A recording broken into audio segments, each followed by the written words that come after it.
Hello everyone and welcome back to the Brightworks and another match of Beyond All Reason where I'm bringing you in a little bit before the match has actually started here, because today we're going to get a quick little look. It'll happen fast, so you got to pay attention, but we're going to get a quick little look here at one of my favorite settings. It's been introduced into the game pretty quietly, actually. There wasn't a lot of kerfuffle about it, but it actually changes a lot of cool things about the early game. It is essentially the quick start mode. Now there's a bunch of settings to it. I believe these were all on normal, but what it means is that as we hit this play button here, each of these commanders has already pre-laid out their base that they've wanted to start with, and they will be basically starting the game immediately. Let's go ahead and hit play and we'll have a look at exactly what I'm talking about here.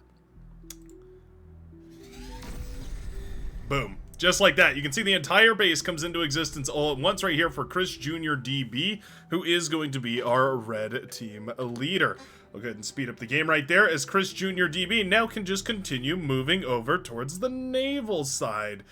This is super cool. This is something that I've been asking about for Beyond All Reason for ages and ages and ages. With something like this, there was talks about doing this by giving the commander a big boost in energy and metal and build power in the early game, and then sort of stopping it as soon as the first lab is built. There was a lot of weird ways of doing it, but what they've decided to do is basically equalize all the costs for a bunch of the different things. Basically, the math behind it is the metal cost plus 1/60th of the energy cost for all these buildings, and you basically get a budget. Yeah, a budget. And then the top part of your screen, and you can place down all your buildings. If you haven't gotten a chance to look at it, I would definitely recommend coming on over to the live stream.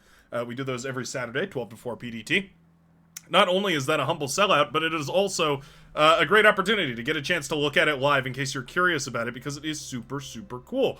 As you can see, we are 1 minute into this game, and everyone already has units on the field. We've already got bases set up right here, and apparently we're even going to see some sort of a cheeky strategy here on the side of, well, actually, I don't know what side it's going to be on. I got a little bit of a spoiler what the strategy was, but I don't actually know who's going to be pulling it off. But I'm pretty certain that as soon as we see it, we're going to recognize it. There it is. An amphibious complex coming up right here for Fear, the Cyan commander on the front line. Now, for those of you that might not know, this is bizarre, because the front line has, for the longest time, always been a place of constant turmoil, right? We usually see a big old push here with a bunch of grunts into a ton of resbots. Centurion's very popular as well. Fear here going for something completely different. So we have the Amphibious complex. This is a 1200 metal complex, so quite a bit more expensive than the T1 complex. There's the T1 laboratories, the bot labs, the vehicle labs, all that stuff, and you can see, in fact, already what we have in store. So we're going to be building salamanders and poison arrows. Now, the reason why this is so interesting is because, of course, the poison arrow is effectively a bull. It's like a bull, but it can also go underwater, which makes it super powerful. It does a huge amount of damage, as well as have tons and tons of AoE damage. It's a really interesting unit to go for, and they're super powerful. They also have tons of range, which means they can be really good for sniping commanders early on the front line. The gamble here is that Fear is not pushed at all. Meow, or oh, it's probably Layla Meow. That makes a lot more sense. Layla Meow going to be moving her Centurions forward and going to be firing away right now, but absolutely, the counter to this should be seeing that there is literally 0 units right here, so we should be pushing in against this commander as aggressively as possible. These Centurions should be working on these LLTs, starting to blast down Fear. Fear is getting away with it without any sort of contest. And that's the only reason why this is even remotely viable here, is because of that fact. Now, we are stalled on build power, actually, of all things. We are a little bit stalled on energy here, actually, too. It looks like we are funneling a little bit of, tidal energy back to the Cyan commander here, trying to make sure that we can continue producing these very OP, what are effectively T2 tanks. So we've gotten away with a T2 transition on the front line in 3 minutes and 30 seconds. I mean, that is ridiculous. We've never seen anything nearly as quick as that for the tech, in large part assisted by the fact that Fear was able to start with a naval lab, with a shipyard here, to go into the Amphibious complex. Now, it helped a lot that the commander could reclaim on the front, and of course also could not get pushed here by Layla Meow. If Layla was a little more aggressive, I think these LLTs would have fallen, and Fear might have lost the commander, which was kind of the only reason that the money was there to pay for all of these tanks. But now the poison arrow is about to come out and running, and let's just see exactly how much of an effect that this can have. Got some other strange plays going on here. We have the hovercraft coming across right now from Idafix. And then we also had an Amphibious lab over here for our Maroon Commander. So we've got a whole bunch of folks going for some very, very interesting strategies. And yeah, it's kind of a very untraditional match is how I would label this one. Much more traditional looking over here, as we do see the frigates engaging in that very standard frigate-to-frigate combat. Both core commanders, very stock standard. Hovercraft, though, are kind of interesting. I mean, they are quite quick, do a decent amount of damage, and submarine isn't really going to cut it. Basically, a single frigate is all it would take to shut a lot of this down. The commander, of course, is actually quite good for this, too. Can we see something? Gunboats would work quite nicely as well. But we're kind of not doing anything. Okay. I did see the poison arrow over here. Yeah, there it is. You can see that thing firing into the distance. Man, the range on that is insane. That's a range of 575, which is just tremendous. It also has tons and tons of AoE. So it means even against these, like, T1 units, if they're any amount grouped up right here, like we see Layla's now, you can see they're all going to take some serious damage. Poison arrow quite killer for dealing with those commanders, too, because, again, even if the commander cloaks, the AoE damage will still hit the commander, and it still does tons and tons of damage. This is really lovely stuff. Poison arrow on the field. Are we going to support this with salamanders? No, we're going to double down on the poison arrows. Okay. It's actually time we go for a little more build power. We have more titles coming up, which is super cool, but we need that build power here. One con turret to build titles and then build the poison arrows can speed this up quite a lot. Yeah, poison arrow going to come over here and save the day as well. These thugs really don't stand a chance. There's plenty of room to back up and kite with, and as long as these thugs are even remotely close to each other, you can see the AoE on this is ginormous. It's like the AoE size of a fat boy. It has range fall-offs, or damage fall-offs, so at the edges it's not doing as much damage as is right in the middle, but still enough damage that these T1 units are going down in 2 or 3 shots. Ubilosis, yeah. Tank commander. Feeling the burn as the poison arrows are now, yeah, pretty much dominating the midsection here. The Maroon commander has finally got a frigate on the field. We lost everything before that frigate came out. Shuriken trying to clean a lot of this up. LLTs as well, also quite nice. Shuriken's probably going to be enough here. As you can see, 1 frigate. Basically all it takes. The frigates are super good. Is this commander on hold fire? Why are we not shooting? Probably an E-stall. Yeah, commander doesn't have the energy to actually fire the laser beam. Okay. Southern side in a whole bunch of trouble. Second poison arrow is now on the field. It's gonna start shelling away with that ultra long range schnozzle attached to its head.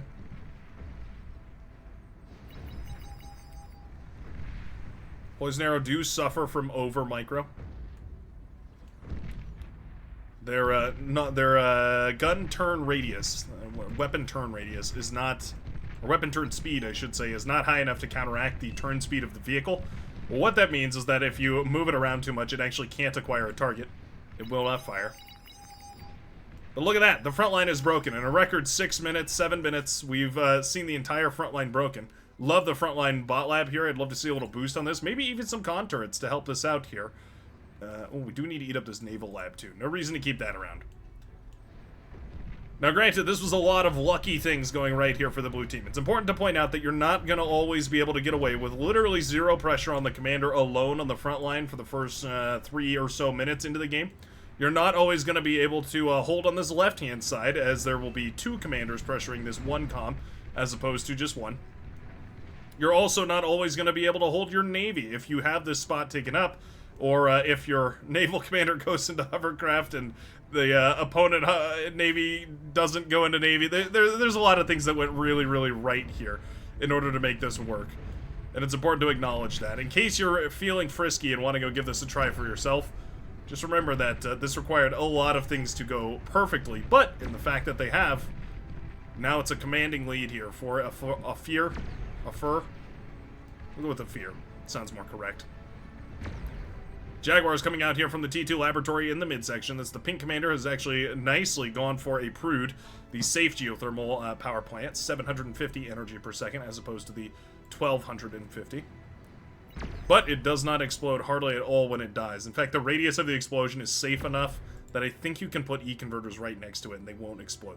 It's really, really, really that safe. They're super nice. Especially if you're going to be playing in that position where bombing runs are going to be super popular. More of these goons sneaking by. Finding their way, finding their way into the back line. Will be shut down by the shuriken. Nicely done. Great catch right there, so they didn't actually chain react the E-converters. Those are really nice to have around. It'd be a shame to lose them. Question becomes, what is the tech transition after that? These amphibious gantries are super nice for that early tech, but you are kind of stuck after this point, and you don't have a lot more room to maneuver. Now, I think a big army of salamanders would be really, really nice. Salamanders are effectively the anti-spam weapon that Cortex has available in their T2 vehicle bay. The starlights here are really nice as well for starting to chip away at these poison arrows. Maybe more than chip, really bursting through that armor. You know what? 2 of the poison arrows do go down. Lela Meow still holding this line. Medium tanks, rocket bots, anything that we can here. Shuriken actually jumping on these. Poison arrows are resistant. As all amphibious units are, they are resistant to EMP, so the Shuriken are having a really hard time paralyzing these. As you can see here. LLT has fallen, meaning these thugs are actually having a hard time as well. T2 Naval Lab has actually come up right now. Suddenly the purple commander comes out with one of those brimstones. Only manages to kill a frigate. They are, kind of bad. The brimstones are a very odd sort of a boat. You really use them as kind of a swarm tactics ship. You can overwhelm your enemy with numbers, but if you don't have the numbers, then they can easily be overwhelmed themselves. Kind of a very tricky thing to manage. And Green Commander sending in the Shuriken, trying to paralyze as much of this as possible. Even the tiniest bit of anti-air is enough to shut down those Shuriken, though. And now we do have the first Buccaneer rolling off of the production line. It's actually a build power shortage right here. The Purple Commander has resources, but doesn't have any way to spend them. Yeah, we need some way of saving the sea on the northern side. The southern sea has been actually nicely contested here by the sumos floating their way across the water. Okay.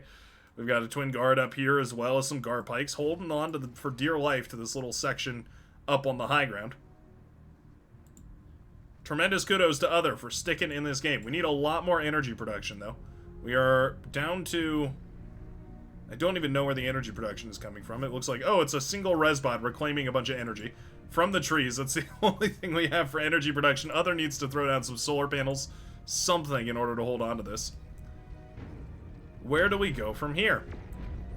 Out of this amphibious gantry, the other option, of course, is to go for salamanders and just send them underwater. Just sort of send them across under the water and pop out on the other side, try and blow up this base. Normally an Aegea would be here, right? So you'd be expecting to be able to pop that to kill this entire base. Not the case here with Quick Heat, so it might be the actual saving grace here. A good and proper navy is now coming out and running here. As yeah, it looks like the transition from a fear is going to be actually into boats. Okay. T2 Mex is coming online here, as well as the frontline bot lab, which has started pumping out a whole bunch of units. Mass Centurion, though. Pretty annoying to deal with.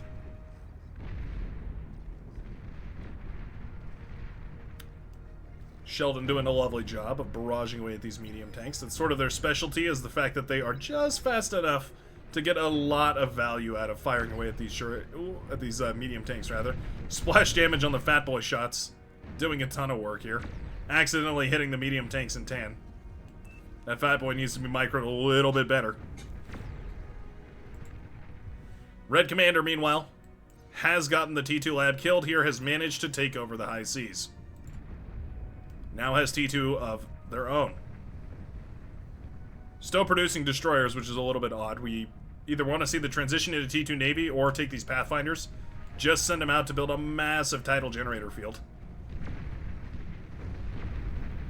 Poison Arrow forcing a lot of that army back. That's actually really nice, because it means these thugs and medium tanks are out of position. Red team is stabilized quite nicely, though, I will say. Cyan boats didn't manage to disrupt the production here of Other. It is still a little bit of an energy stall. But as long as we get... I mean, we have the mexes up and running. As long as we can get a T2 con over here to get these mexes, I think this is all right. T2 mexes have already been built here for the Seafoam Green Commander. HLT trying to clean up these guard pikes that have made their way ashore here and are now trying to do some damage. Not going to find much value. One build turret does go down, but that's all. Anti-nuke coming up and running here. Persecutor now firing off into the distance. It's a rattlesnake, actually. Starting to put on a little bit of pressure. Someone in a comment said artillery is the queen of battle, and I think that's just a lovely way of phrasing it. Absolutely true. Artillery and beyond our reason is a little loosely defined, though. Sheldon are artillery, but poison arrow in certain contexts could be considered artillery as well. Rattlesnake, absolutely artillery. Basically, outranging your opponent is the crux of that argument. If you can beat your opponent's range and you have enough speed, then you win. Plain and simple. Very, very easy. Oftentimes it comes down to who has the unit that can shoot further, not even necessarily the unit that can hit harder. Sumos have now floated their way towards the other side here. Some epic sumo gaming. We've seen just how strong these things can be, especially against those Armada T2 vehicles. Ooh, nice reclaim micro by Other right there. Manages to eat up the lab just moments before the sumo can kill it. We should start a jammer right here so the commander can hide in a cloaking field. Not the end of the world, though. Well, it is the end of the world for Other. But not the end of the world either way because, yeah, sumo do go down to basically any level of T2 commitment. Oh, no micro. Oh, no. No micro on the sumo means they get D-gunned apart. 3 out of 4 of them anyways. This might be the last hero needed, though. Oh, it's a close call. That sumo's running for its life. It can just barely hit the commander. So the sumo and the commander have, like, almost identical ranges here. You can see the range is 300. The commander's range is also 300. If the sumo can manage to get in range and snipe that commander, it will take it down easily. Oh, looks like you might see it. Oh, Other survives with 1% HP. That's the miracle D-gun right there we were hoping for. Just barely manages to escape with the commander intact right there. Barely has enough energy even for a D-gun, but barely manages to survive nonetheless. They say the last HP is the only one that truly matters. Others certainly must feel that way. Purple rebuilding out in the Navy. Kind of cool to see. Meanwhile, the army has grown. We have poison arrows in swarms. We have Sheldon and now a whole bunch of fiends. Everybody gearing up to push forward here. Starlight's going to try and hold off the horde. We need spam in front of them, though. If you don't spam ticks or grunts or something with a little bit of vision in front of your Starlights, then you are wasting a little bit of their potential.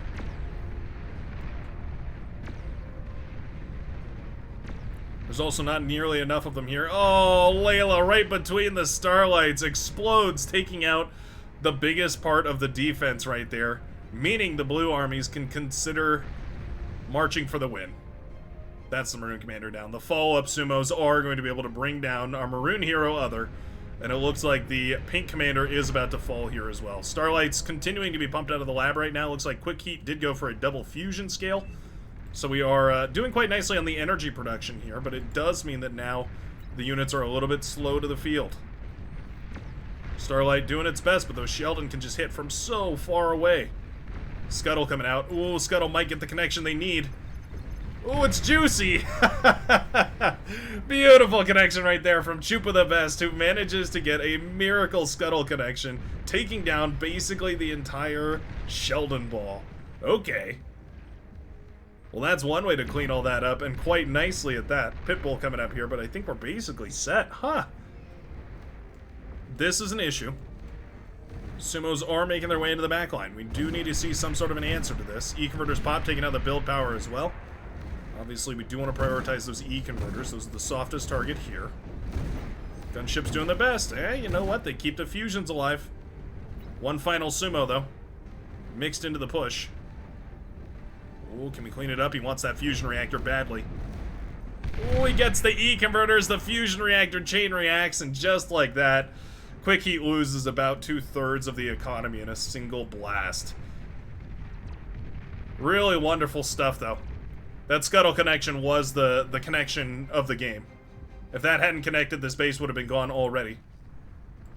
Okay, making some good plays, some serious plays coming out here from the tech transitioned Armada commander, who's actually swapped to Cortex quite nicely here and gone for some of those scuttles. Now we have a couple of them moving across here. Those destroyers, ooh, managed to detonate it. Of course, with sonar, they can detect those units moving underwater. The hovercraft actually don't have that privilege, so they don't know about this sneaky beaky moving under the seas. How much will it matter, though? The Green Commander's been given all the time in the world to build up a massive air force. And now we have a whole coterie of armed heavy bombers. coming in towards the pink commander's base. The Brood will survive this bombing. These heavy bombers do a lot of damage. The Brood has an insane amount of HP. We just don't have any anti-air to clean all this up. Yeah, he even changes targets after seeing the Brood. He's like, oh, it's not even worth bombing. And I tend to agree. I think that's the right call right here for Green, who realizes that they have air superiority and so should go towards the other side to kill the air commander. If you can pop this commander's base, it basically eradicates any issues you have to deal with, well, as far as an air commander to contest you. We're a little bit lackluster with the targeting here. I feel like we should go for the E-converters, the build power, and the T2 lab, if not the APHIS. Yeah, we're going for the APHIS first. I mean, get rid of the build power, at least keep the fighters overhead.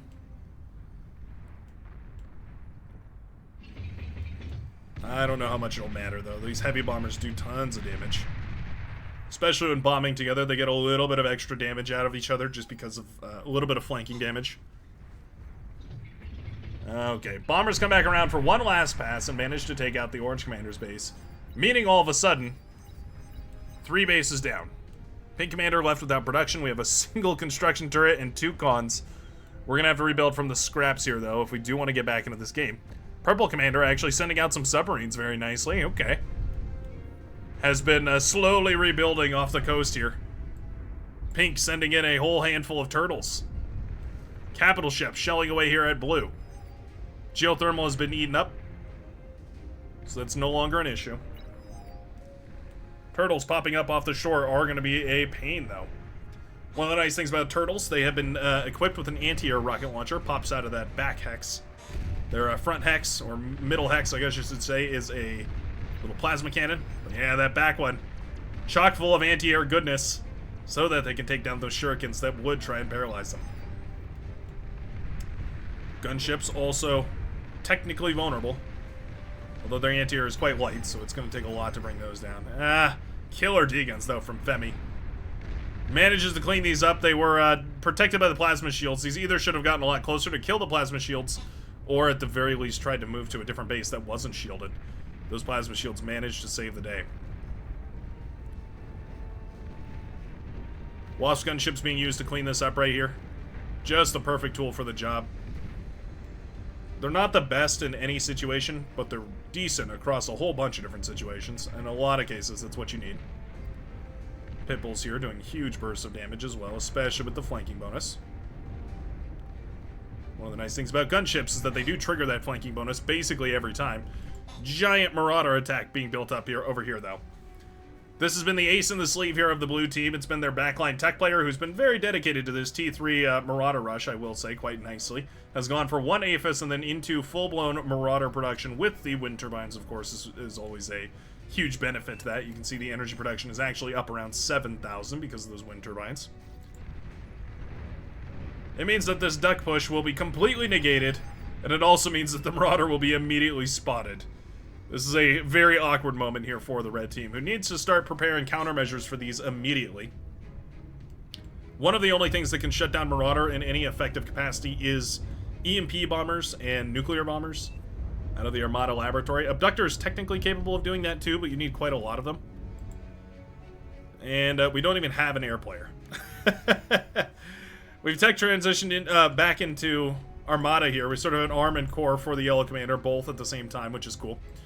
But it does mean that if we wanted to get a transition into Armada Air, it had to happen yesterday. And it hasn't happened yet. Technically, heavy mines can kind of counter Marauder as well. Several dozen well-placed D-guns might do the trick too. But ultimately here, this Marauder wave is coming. The red team knows it. There's just only so much that they can actually do about it. Red Commander has quite a lot of eco here. Has built up triple fusion, is now going into an APHIS. Yellow Commander going into a T3 laboratory. Oh, we just might be too slow with it. Razorbacks are going to be produced right here, and they are pretty much the ideal unit here to deal with these Marauder. Although, arguably, getting a handful of Marauder out to actually fight these alongside a bunch of static defenses might be the better move. Difficult to say. And this is a gigantic army. Hovercraft Sumos also pushing in. Marauder make their way ashore. Twin Guards. I mean, going to try their best here. Red commander, ping spamming. Oh, yeah, wanted to kill that capital ship, or kill that T2 lab before the capital ship came out. Unfortunately, didn't quite manage to. I think this is where our eyes have ought to be. One Razorback came out. A second one also hit the field.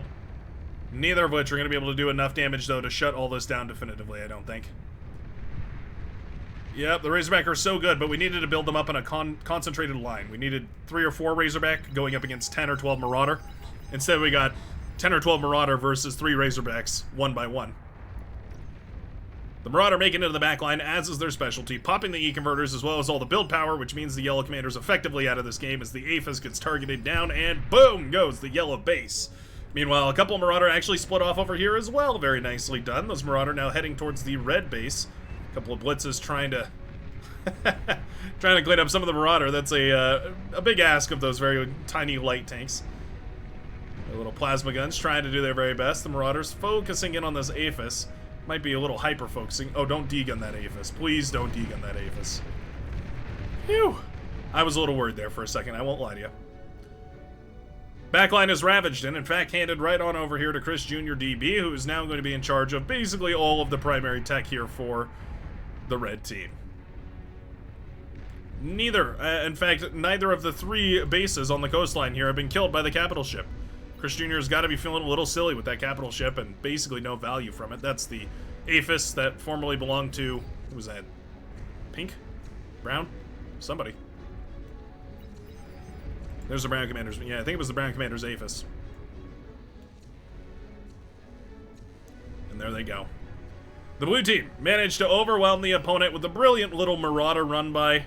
Obviously on the back of a wonderful early game and a consistent hold across the entire game. Bit of a funky game that it ended up being in the Navy on the southern side, and very stock standard over here, but nicely done defending these bases, and certainly well played across all sides. Maybe this gives you an interesting perspective on some of the interesting tech paths if you're willing to risk going for something a little bit different. I know that can be very scary, and I know that a lot of people aren't as open-minded as a lot of the folks here in the Brightworks community. But it's certainly worth a try, because you just never know where it might end up finding. Hope you guys have a wonderful rest of your day. I hope you enjoyed, and I hope to see you again in the very next cast of Beyond All Reason. Peace out, everybody.